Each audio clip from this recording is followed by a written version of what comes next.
What's going on, guys? Dr. J here. Going to be going over a comprehensive shoulder program that I would give to a lot of my clients.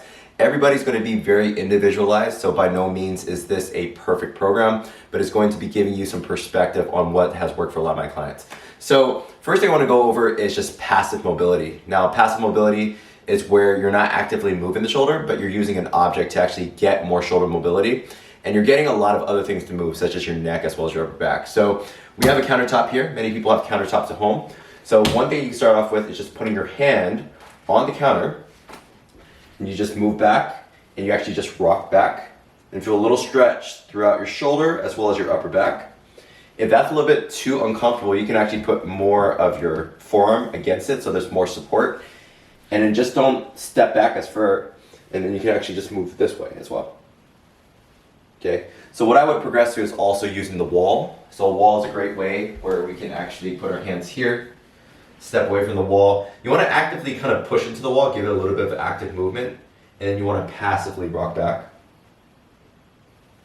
Okay, and that's another variation of the same exercise that we just did. It's just a little bit more active and it's less support, so it's going to be making your shoulder work harder. But if any of that's uncomfortable, you can actually just use a couch or a chair as well.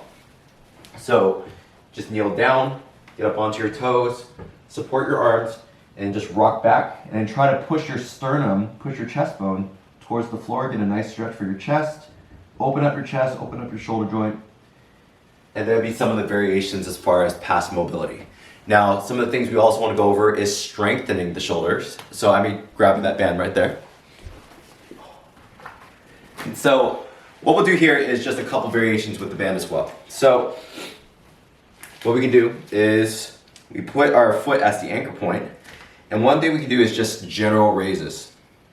I think a lot of people get this kind of twisted, that they think that they need to do a lot of complex movements for their shoulders, when realistically front raises as well as shoulder raises, any sort of raise in a multi-directional fashion can really enhance your shoulder strength and really decrease shoulder pain instantly. So don't make your shoulder exercises too complicated, just making sure that you're staying consistent with your exercises. So you can go as far as also doing things like external rotation,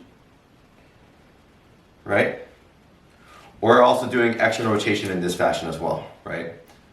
So regardless, you want to work your shoulder joint, which is this ball and socket, in a multi-directional way.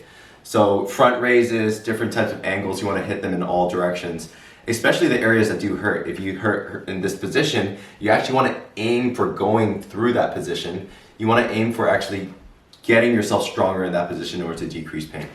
Last thing that we'll actually go over is closed chain stability.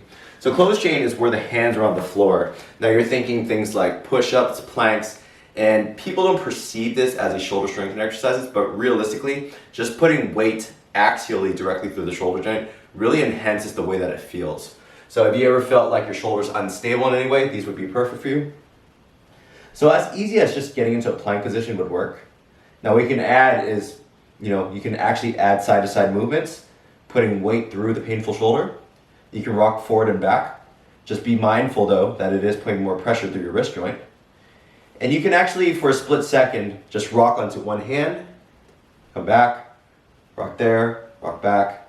And if this, let's say, is the shoulder that you want to work, you can actually just stay in that position for a unilateral plank, or get onto your elbows as well, okay? Now if you wanted to work in one last way, a side plank would also be a good alternative to actually work your side obliques as well as to work some of the scapular muscles that are important for stabilizing your shoulder.